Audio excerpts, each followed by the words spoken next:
try not to look through the morning's papers. With me to do that, the broadcasters and journalists, Vidisha Mamata and Thomas Copeland.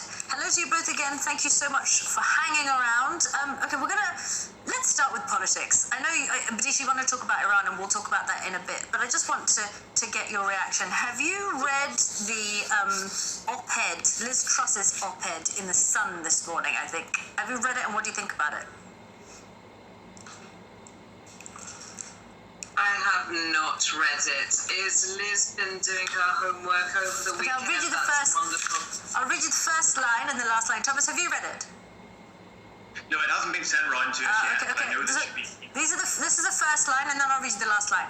It was a wrench to see my friend Kwasi Kwarteng leave government, but we must build a high-growth, low-tax economy. That's the first line. The last line, no matter how hard things get, my mission will remain the same. So given that you've looked at the papers, the front pages, what does that reflect the front pages or the reality of what we're seeing? Vidisha, you go first.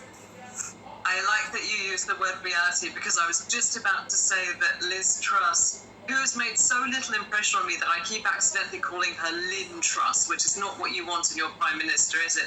Needs to do a little bit of reality testing and read the room.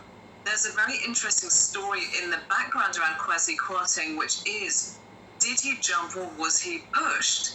And who is going to take responsibility for it? All of this turmoil within the economy. I see the two of them as a duo, and they both made a schoolgirl and a schoolboy error that even the most basic GCSE economics student would realize was going to come down the pipe. I think clinging doggedly onto your initial stated vision when the markets, the IMF, bankers, not just commentators and hacks who enjoy a little bit of political gossip, but when actual economists are saying this is the wrong course. Fighting on out of sheer cussedness, I guess, is not going to get you anywhere. It's time to recalibrate. It does play in, Thomas, doesn't it, to this inside of the Observer that you wanted to have a look at, where the headline is Jeremy Hunt, the safe pair of hands, sidelines, hapless Truss. Well, this has been the downside of the course that Liz Truss has decided to take in order to shore up her own leadership. The clear thing to do when the markets reacted in the way they did to her own policy, notwithstanding the fact that, you know, in many ways these were the policies that she talked about in her leadership campaign. They didn't roll the pitch. There was no OBR forecasting, but these were the policies that were talked about. It was about reducing the tax cut on high earners, on low earners, and corporation tax. Markets reacted really badly. And as a consequence of that, Kwasi Kwarteng was the sacrifice that had to be made.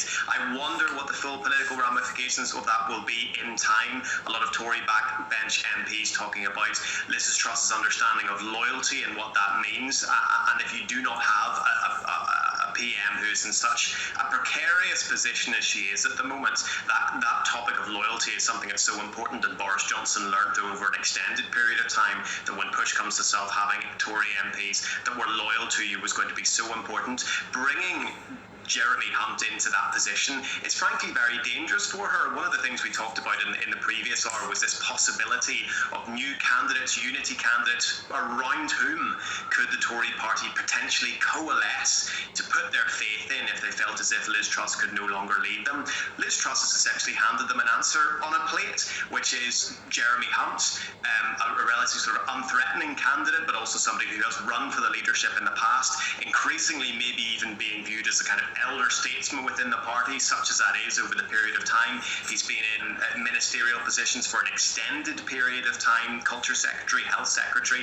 If there was anybody at the moment that was in a clear position to take the reins of government, it would be Jeremy Hunt. And so that safe pair of hands that Liz Truss might have wanted to bring in order to secure her own position might actually be the avenue down which her own party travels in order to see her removed without entirely combusting the internal politics of the party.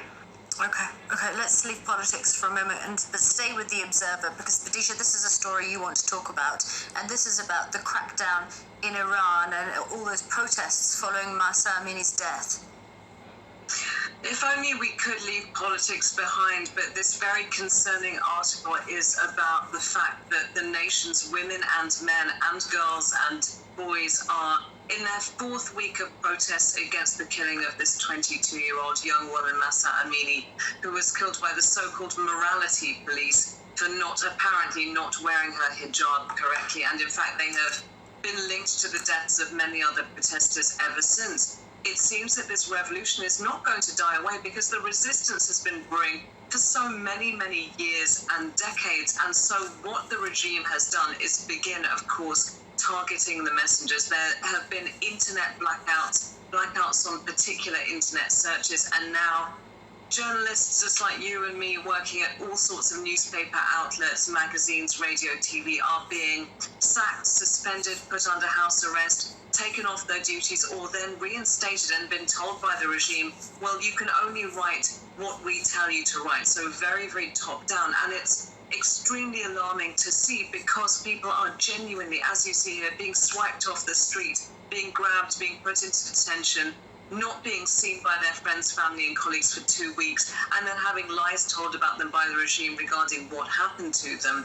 And it hasn't always been the case. I think the outside world looks at recent Iranian history and, oh, I love this image. This is women taking off the hijab and then just dancing, because what they're saying is the regime cannot have control over our bodies. Look at other social and political problems. We will do what we want with this. We have freedom over our bodies and our space, and we are sick of this level of repression, which even controls what we wear, what we say, what we do, because the morality police seem to have a free mandate on just persecuting anyone whom they don't like on the basis of some excuse. And as you see there, men and women in Iran are very united against this regime, because the morality law is an example of the way the regime behaves with anything.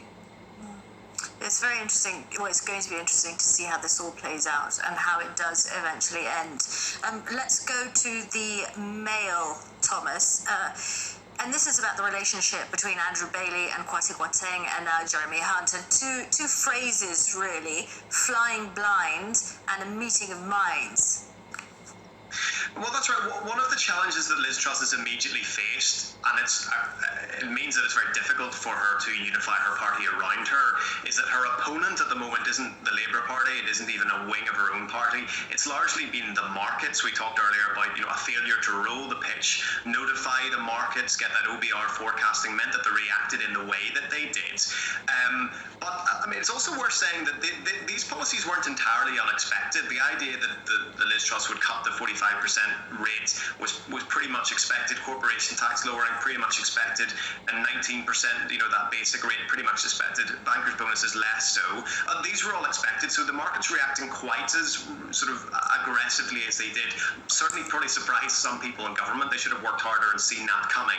The manifestation for that reaction has really been Andrew Bailey, who's the governor of the Bank of England. And he said a couple of things that really I found quite surprising in watching some of this coverage. More willing to comment on internal government policy than I've seen in the past. About the U-turn on corporation tax, he said that it was a, quote, an important measure. He talked about how, you mentioned it there, the government had been flying blind is not the way to achieve sustainability, he said, all the while insisting that it would be inappropriate for the governor of the Bank of England to tell the Chancellor how to act. Certainly if the intention had been within the Bank of England to try to steer policy within number 11, then that's an outcome that they've largely achieved, insofar as there's been a U-turn on every single one of those major policies. The lesson that I suppose any government needs to take away is that the days, and they're maybe long gone now, but the days when any British government would be able to defy the markets in the way that Liz Truss hoped to be able to do are disappeared. The invisible hand of the market is now so strong, or indeed the British government and the economic and social policy, political policy of the British government is now weak enough that it cannot afford to defy the markets. And I think future prime ministers and chancellors will need to remember that. Okay, we're going to have to leave it there. Thomas, Badisha, do you think she'll last the week? Just quickly. We've literally got about 20 seconds. She may last the week, she may not last beyond Halloween. Halloween is when the ghosts of the political dead rise up from the ether and claim their karma for the year. So no, I don't think she'll last very long at all. Okay, Badisha, thanks a lot. Thomas, thanks a lot. Enjoy New York for us, Thomas. Still to come on Sky News Breakfast, the new Chancellor will head to Chequers today. We'll have the latest here on Sky News. Giddy